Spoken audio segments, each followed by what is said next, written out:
Bonjour et bienvenue, je m'appelle Yann Gagné et je suis en compagnie de mon ami André Michaud. Comme vous pouvez le constater, aujourd'hui nous sommes au Musée national de la photo à Drummondville pour le tournage de cette nouvelle capsule du Club de photo Drummond.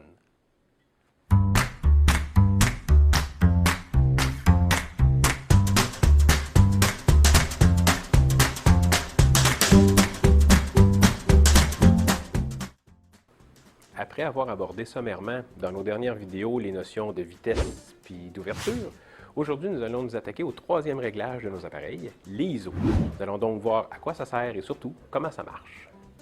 En photographie, l'ISO c'est une mesure. Ça mesure en fait la sensibilité à la lumière, des pellicules et des capteurs numériques. Elle doit son nom à l'Organization Standards, comment on dit ça? International Organization International Standardization International Organization.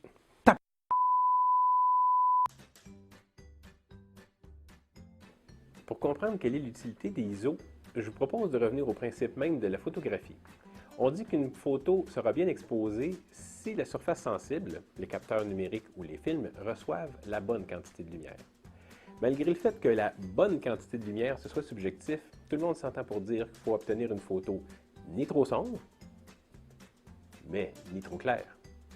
Oui, même en photo, trop, c'est comme pas assez. Et voilà. On a vu dans nos dernières capsules qu'il y avait au moins deux réglages qui influent sur la quantité de lumière qui se rend sur le capteur. Il y avait la vitesse et l'ouverture. On peut se retrouver cependant dans des situations où il n'y aura tout simplement pas assez de lumière, ce qui fait que ces réglages vont atteindre en fait leurs limites. Comme par exemple si vous faites de la photo à l'intérieur, si vous faites de la photo de nuit, si vous faites de la photo de spectacle, des photos dans des cavernes, si vous faites Dans une caverne? Faire de la photo dans une caverne. Franchement, Yann.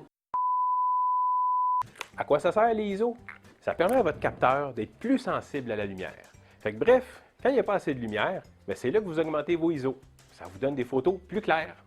Hey Yann, si grâce au ISO, nos caméras ils voient mieux dans le noir, mais pourquoi qu'on ne craint pas les ISO dans le tapis tout le temps? Hey, là, mon André, t'amènes quelque chose d'intéressant pour une fois.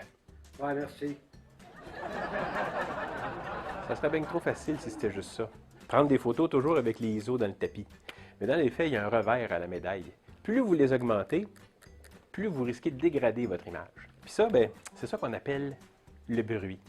Le bruit numérique, c'est quoi? C'est que dans votre photo, il va apparaître un paquet de pixels de couleurs un peu partout, et c'est surtout localisé dans les zones foncées, les ombres, le noir, ou les sections uniformes comme les beaux ciels bleus.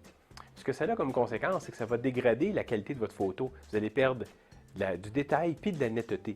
Autrement dit, c'est vraiment à chier. Plus vous augmentez vos ISO, en plus, pire c'est. Puis parlant d'augmenter les ISO, voulez-vous qu'on regarde c'est quoi l'échelle des ISO? Alors, il suffira sur vos boîtiers de trouver où se trouvent vos ISO. Dans le cas de nous ici, ils sont facilement repérables. Et on part à 100.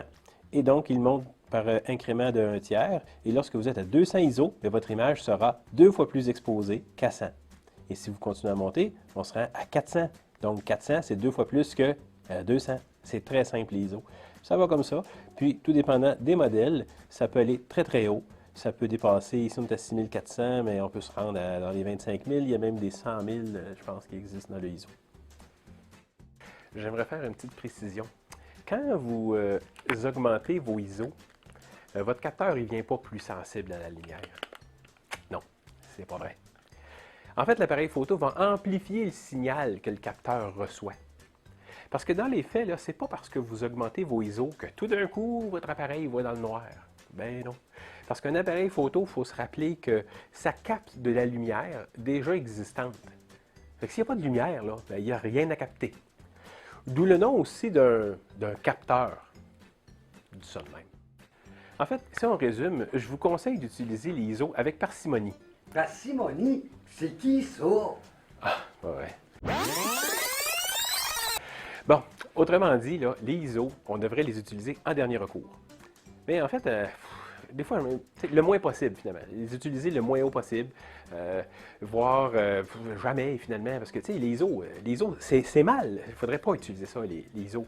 Même si c'est sombre, il faudrait trouver d'autres façons. Mais... ben non, c'est pas vrai. Ce que je veux dire, en fait, c'est que je ne veux pas vous dire de ne pas utiliser les ISO, c'est pas vrai. C'est qu'il n'y a pas de gain artistique à avoir des ISO élevés.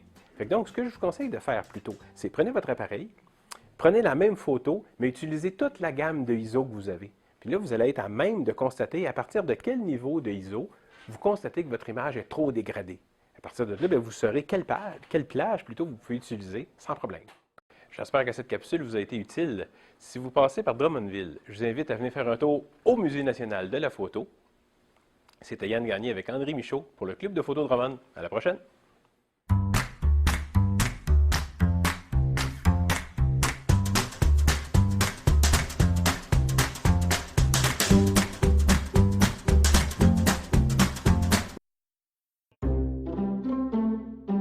O pour organisation.